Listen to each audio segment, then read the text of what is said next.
Yes, we got off to a good start as we normally do, and we kind of expect to play well early, and we do. And one of the things we would need to work on was continuing it to be consistent in the second quarter, third quarter, and fourth quarter. So we got off to a great start, 21 points in the first half, 21-10.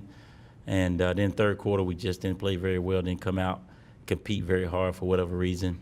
We knew that, we talked about it at halftime, the score was 0-0. And so we got to come back out and score and get some more stops. And we didn't do that in the third quarter for whatever reason. In the fourth quarter, played to a 10-10 tie, which we had the lead going into the quarter, and so we maintained it. But I thought defensively, we gave up the one big long play, 91-yard pass, where we just kind of misjudged the ball, and the guy made a great play and high-pointed it, then made a play and stiff-armed and ran it on in. So then offensively, we came right back, then put our heads down and knew what we had to do, and got a short field and took advantage of it and got the touchdown and took the lead. And then defensively, they knew what they had to do. They had to get a stop.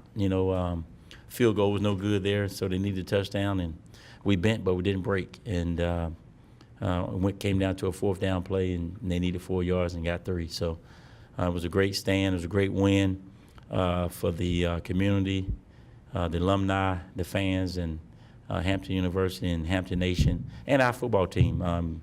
Number one, it was the biggest game of the season because the next game. Number two, it keeps us undefeated, where we can still accomplish all our goals of going undefeated in the conference, winning the conference, and either playing in the Celebration Bowl or the playoffs. So we're going to take them one game at a time. Every game has been tough, and we got 4 more tough ones. But it starts this week with Bethune Cookman, who has a very good football team. Talk a little more about them. They played very well in the conference. Good game last week against A&T. Yeah, they 2-2, and they lost to Howard by 2 points and lost to North Carolina A&T by 3 points, and 4 points.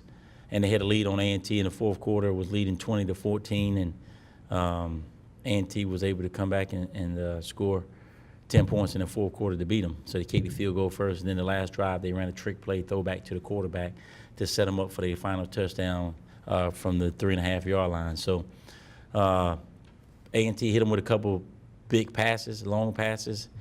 So Bethune really played well. They really did, and they played well enough to win that football game at North Carolina A&T on the road. So, and then Howard University, they lost by 2, and Howard quarterback is running the ball in on an option play, and he fumbled on the 1-yard line, and it rolled all the way back to the back of the end zone, like 2 yards from going out the back of the end zone, and Howard fell on it for the touchdown. So that very easily could have been a touchback, and if that's the case, Bethune easily wins that game. So they very easily could be 4-0 in first place. So no different from FAM last week. They was one player away from being undefeated in the conference also. So the conference is very competitive. There's no dominant team in the league, and you got to be ready to play every week because anybody can beat anybody.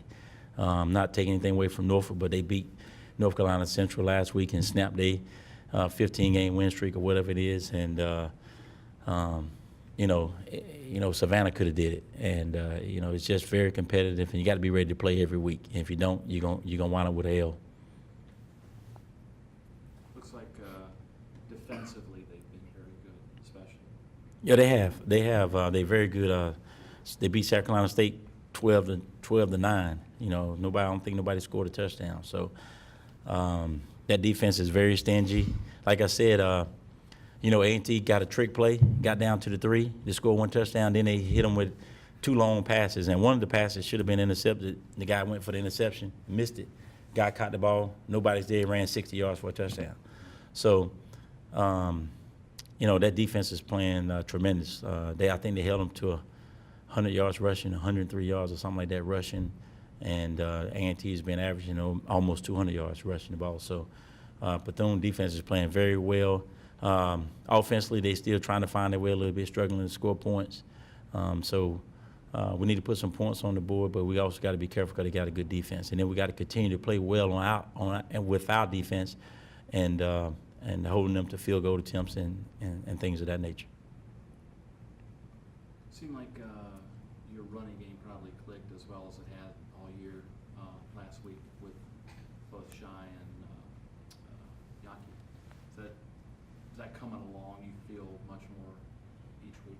I think so. I thought we ran the ball pretty well against Norfolk too the week before, and then we ran it good this week. Homecoming. Shot, of course, 170 yards, and Yaki had about 60 or 70 yards. But again, that goes back to the offensive line. Those guys are playing great. They're getting a hat on a hat, and when they get a hat on a hat, and you get the ball to Shy McKenzie and Yaki Johnson, good things are going to happen. You're going to have a lot of rushing yards. So, that goes back to those guys up front, Ryan Gould and G, leading those guys, Mackey, Donovan Johnson, and those guys are doing a tremendous job of opening up holes, getting a hat on a hat, and protecting the quarterback. I think, we don't have too many sacks this year also. So anytime those guys have a good day, it's the guys up front that's doing it. I guess it probably doesn't matter who starts, but do you plan to use them similar as you did last week? Yeah, we're going McKenzie's going to start, and then we just go from there. We're going to play both of them, and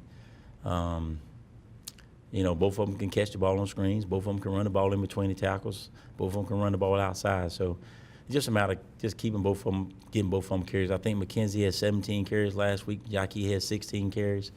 I think McKenzie played 30 snaps and Yaki played 31 snaps, something like that. So it's going to be about the same. No rhyme or reason. Both of them can do the job, no matter what play we call. Both of them can block. We let Yaki lead block on the quarterback draw, and he got the block. And, he got need in the back, but quarterback was 30 yards down the field. So we don't have to put McKenzie in there to run the quarterback draw. Yaki a little guy, but he can get it done. Was that the play he went down for a little bit? Yeah, that's the play he went down. He went to block the guy and got a helmet or a knee in the back or in the hip. So, but he's fine. He's a tough guy. You talked about the Bethune's defense. Well, I remember last week you said Florida A&M was going to be the best FCS team that we have faced so far. Is this Bethune team going to be the best defense we've faced so far? Yeah, I think so. And to be honest with you, it could be the best team. It could be the best team. Like I say, they're 6 points away from being 4-0, and they really played well last week against A&T, and they really had a great opportunity to beat Howard. So, it's just, the games get bigger and tougher every week, not to look ahead, but got North Carolina Central coming in after this. So, we got to take care of this one, and it's on their homecoming down there. So the good thing is we haven't turned the ball over in 2 weeks.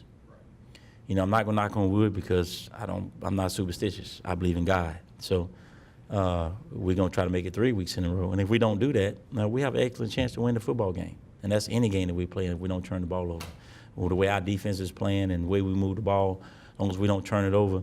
We cut back on the penalties. We had 7 last week for 53 yards, and 2 of them was face masks. So that's 30 yards right there. So you really had 5 for 23. And so that's good because now you're talking about 5-yard penalty here, 5-yard penalty there. You can overcome those, and those won't cost you football games. But it's the 15-yarders, the personal fouls, and the stupid fouls, stuff like that that cost you ball games. So we're getting away from that. We're not turning the ball over. We're clicking. We're starting to click on all cylinders at the right time. You also broke out something a little bit different too out of that hammer formation. You started throwing the ball out of it too, and it resulted in a couple of touchdowns. Yeah, Norfolk State. Second half, I think we ran the ball 30 out of 31 plays or something, and probably 20 of those plays was hammer. So we haven't shown a pass out of it, and I told Coach Taylor right there on the goal line to put a hammer in and run the boot, and that's what we did. And all 3 people was wide open. Yeah. He probably could have ran it in too. So then we came back and threw power pass out of it to Quentin Lee. So we threw 2 different passes out of that formation, which we hadn't shown before. And to them, it probably was 100% run, and they probably was playing run the whole time.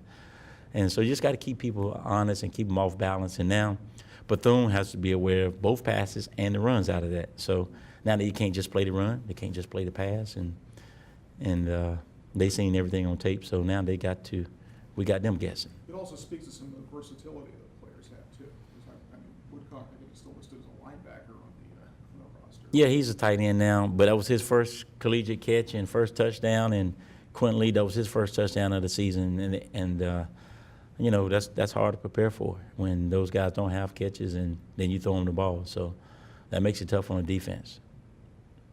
One area of concern, I guess, the snaps in the punt situation has cost you some points this year.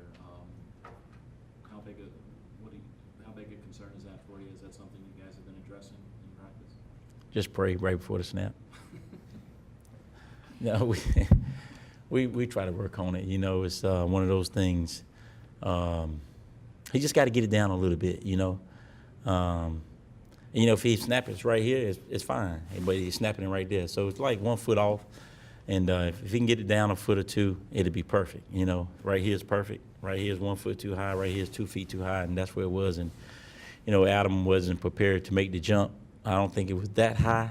But I just don't think he was in a good athletic stance to be ready to move right or left or jump up and get the ball. So he did it the first time, and he saved us and did a rugby-style punt. And then the second time, I think he was going to try to run it and cut back and kind of drop the ball. So we got to get that cleaned up because that definitely can cost us a ball game. It already cost us one against Monmouth, and we definitely got to get that cleaned up.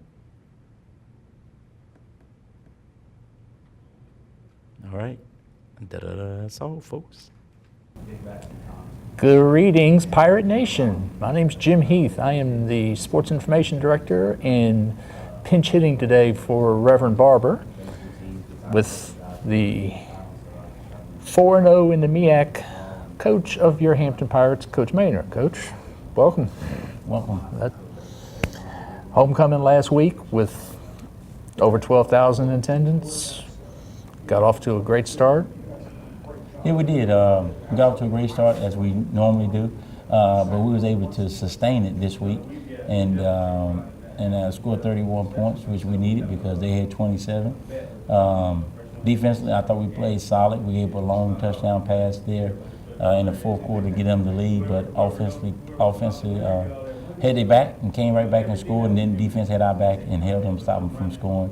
They won a big game, homecoming for the Hampton Nation, the community, Hampton University, our students, our players, our coaches, for everybody. And that's what homecoming is all about. You know, they come back to see everybody, enjoy, but they want us to win the game, and that's what we did to make everybody homecoming worthwhile.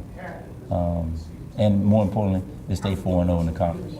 Send 12,000 people home with smiles on their faces are always a good sign. Yeah.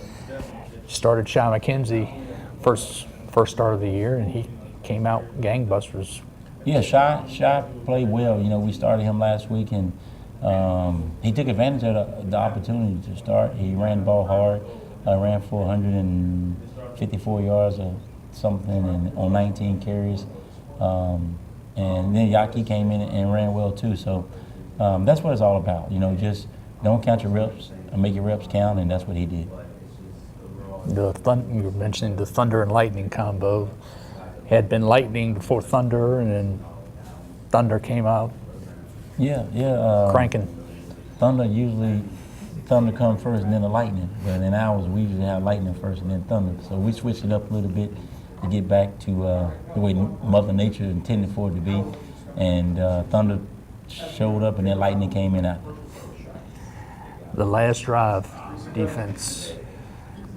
You said giving up the 91-yard touchdown pass, but locked in at the last moment to stop them on that fourth down play. Yeah, they played great. They bent, but they didn't break. You know, they let them get down there, but we knew they needed a touchdown, so we didn't have to play to stop them from getting a first down. We needed to stop them from getting a touchdown, and that's what we did. Because they was down 4, they needed 7 points. So it's a big difference in the coverage you play and the way you play when they only need 3, or if they only down 2, or if they down 4. And we played in the way they was down 4, so we couldn't let them get a touchdown, and we didn't. And we bent, but we didn't break. So they did a great job.